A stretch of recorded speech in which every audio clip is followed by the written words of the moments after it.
అందరికీ నమస్కారం. ఈ వీడియోలో నేను మా ఫ్రెండ్ వాళ్ళ ఇంటికెళ్ళాను. వాళ్ళ సరౌండింగ్స్‌లో ఉన్న చెట్ల గురించి, వాళ్ళేం జేస్తున్నారు దాని గురించి మాట్లాడుతున్నాను. ఫస్ట్‌గా మనం చూసింది గన్నేరు చెట్టండి. సో, మనకు అరుదుగా కనిపిస్తూ ఉంటది పల్లెటూరులో. ఇప్పుడు మందారం చెట్టు చూస్తున్నాం. ఈ మందారం చెట్టుకి ఒక స్పెషాలిటీ ఉందండి. ఈ మందారం చెట్టు 5 రకాల కలర్‌లైన పూలనేది పూస్తది. ఇది రామఫలం చెట్టండి. మనం సీతాఫలం అంటాం గదా! అలానే ఇది రామఫలం అండి. దీంట్లో సీతాఫలం లాంటి కాయలుంటాయి. అక్కడ చూస్తున్నారుగా. సో, అలాంటి కాయలుంటాయి. నెక్స్ట్ దాని పక్కనే కొత్తిమీర గూడా వేశారండి. సో, రామఫలం చెట్టు పక్కనే కొత్తిమీర గూడా ఉంది. వీళ్ళేంటంటే అన్ని రకాల పంటలు అంటే వాళ్ళకి కావాల్సిన తినడానికి అవసరమయ్యే అన్నీ వాళ్ళ ఇంటి దగ్గరే పండించుకుంటున్నారు. సో, ఇలానే జామ చెట్లు గూడా పెట్టుకున్నారండి. వీళ్ళకి కొంచెం ప్లేస్ అనేది ఎక్కువగా ఉంటది. జామ చెట్లు, మామిడి చెట్లు ఇలాంటివన్నీ పెట్టుకున్నారు. చూస్తున్నారు గదా! ఇది మామిడి చెట్టండి. దీన్ని పునారస్ చెట్టు అంటారు.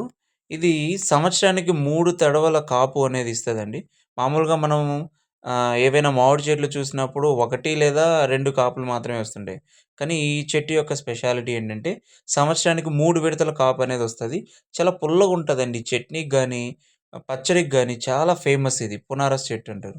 సో, ఇది మధ్యలో నిమ్మ చెట్టు గూడా ఒకటి చూసారు. ఇప్పుడు మళ్ళీ పునారస్ చెట్టు చూస్తున్నారు. ఇది వీళ్ళు బాగా పచ్చడి కోసం ఇక్కడ చూడండి జామ చెట్టు విత్ దానికి సపోర్టివ్‌గా ఆహ్, జామ చెట్టు కింద ఒక చెట్టు కనపడుతుంది గదండీ! అది డ్రాగన్ అని. అది మన ఎడారుల్లో ఎక్కువగా చూస్తూ ఉంటామండి. వీళ్ళు జామ చెట్టు డ్రాగన్ ఫ్రూట్‌కి సపోర్ట్‌గా నిలబెట్టి డ్రాగన్ చెట్టు అనేది వేశారు.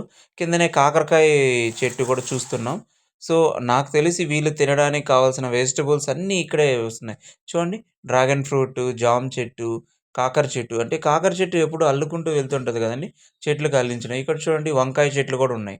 వంకాయ చెట్లు, మళ్ళీ డ్రాగన్ ఫ్రూటు, సో, జామ చెట్లు ఇలా వీళ్ళకి కావాల్సినవన్నీ ఇక్కడే పండించుకుంటున్నారు వీళ్ళు. సో, ఇలా చూస్తూ ఉన్నానండి నేను వాళ్ళ ఇంటి బ్యాక్ సైడు చాలా కొంచెం ప్లేస్ అనేదుంది. చాలా బాగా చూడండి డ్రాగన్ చెట్లనేది ఎక్కువుంది. వంకాయ చెట్లు కనిపిస్తున్నాయి. జామ చెట్లున్నాయి. కాకరకాయ చెట్లు కనిపిస్తున్నాయి. సో, ఇవన్నీ వీళ్ళు తినడానికి కావాల్సినవన్నీ ఇక్కడే వేసుకుంటున్నారండి. ఇలానే చూస్తూ ఉన్నానండి. మరొక సైడ్ నేను చూసినట్లయితే ఇప్పుడు చూడండి ఇక్కడ అరటి చెట్లు అవి కనపడుతున్నాయి గదా! మార్నింగ్ సూర్యకిరణాలు చూడండి ఎంత వాడిగా మనల్ని తాకుతున్నాయో. సో, ఆ సూర్యకిరణాలు గూడా నేను ఒకసారి ఎందుకో అందంగా కనిపిస్తే నేను కవర్ చేశానండి. చాలా ఆనందంగా అనిపించింది మార్నింగ్ 7:00 అలా నేను తీశాను.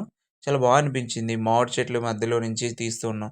అరటి చెట్టు అవన్నీ కనిపిస్తున్నాయి. ఇప్పుడు మళ్ళీ చూడండి అరటి చెట్లు, మామిడి పక్కనే ఉన్నాయి. ఈ అరటి చెట్లు గెలలు చూస్తారా? ఇలా గెల వేసింది. మొన్ననే ఒక 2 కట్ చేశారంట. ప్రస్తుతానికి ఇది ఒకటే ఉంది. చూడండి ఎంత బాగా అరటి చెట్టు గూడా ఆ గెల కొద్దీ వంగిపోయింది. పక్కనే వరి మడి. ఆ పక్కనే కొంచెం స్పేస్‌లో వాటర్ అనేది ఎక్కువ స్టోరేజ్ అయిందండి. దీన్ని వీళ్ళు ఆహ్, ఆ వాటర్ దాంట్లో అప్పుడప్పుడు వీళ్ళు చేపలు గూడా వదులుతారంట. నేను ప్రెజెంట్ అయితే లేవన్నారు. సో, మళ్ళీ నేను మామిడి చెట్ల దగ్గరకొచ్చేసాను వన్ బై వన్. దీన్ని చూస్తూ ఉన్నాను చూడండి. అలానే చూస్తూ వెళ్తే రకరకాల చెట్లనేది పెట్టారు. పునారస్ ఒకటన్నారు, బెనీసా అన్నారు. డిఫరెంట్ చెట్లన్నీ ఉన్నాయి. సో, ఇక్కడ చూడండి పచ్చిమిర్చి గూడా పండించేస్తున్నారండి వీళ్ళు. చూడండి ఎంత అందంగా చిన్న మొక్కలు బాగా కనబడుతున్నాయో. సో, చూడండి మామూలుగా మనం పచ్చిమిర్చి ఇవన్నీ వెళ్తూ ఉంటాం కదా! సో, అసలు పునారస్ కాయ మళ్ళీ చూడండి. ఆ! కాయ దగ్గరగా చూపిస్తున్నా నేను. సో, ఎలా ఉంటది అంటే పునారస్ అలా ఉంటదండి. సో, ఇలా వెతుకుతూ వెళ్తుంటే నాకు అక్కడక్కడ కనిపించిన కాయను గూడా నేను కవర్ జేశాను.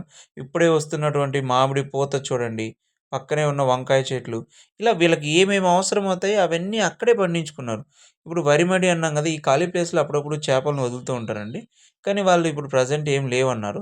ఇంక పక్కనే వరి గడ్డి అంటే వరి కోసిన తర్వాత మిగిలిన గడ్డి ఆవులకు, పశువులకు మేతగా వేయడానికి అరటి చెట్లు. ఒక చిన్న సైజు గార్డెన్‌లా వీళ్ళు ఫిక్స్ చేశారండి దీన్ని.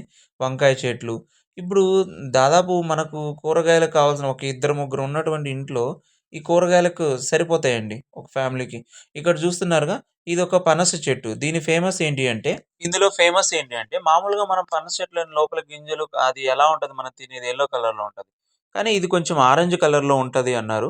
సో, అవునా! ఆరెంజ్ కలర్‌లో ఉంది అని నేను గూడా చూసాను. కొంచెం ముందుకెళ్తే ఎలా ఉంది అంటే ఇది ఆకుకూరలు పండిస్తున్నారండి. ఇది ఎందుకు దోమతెర అనేది కట్టారంటే, కోళ్ళు అనేది అక్కడికొచ్చి అవి తినేస్తున్నాయని అలా కట్టారండి. ఇది చూస్తుంటే నాకు చాలా బాగా అనిపించింది.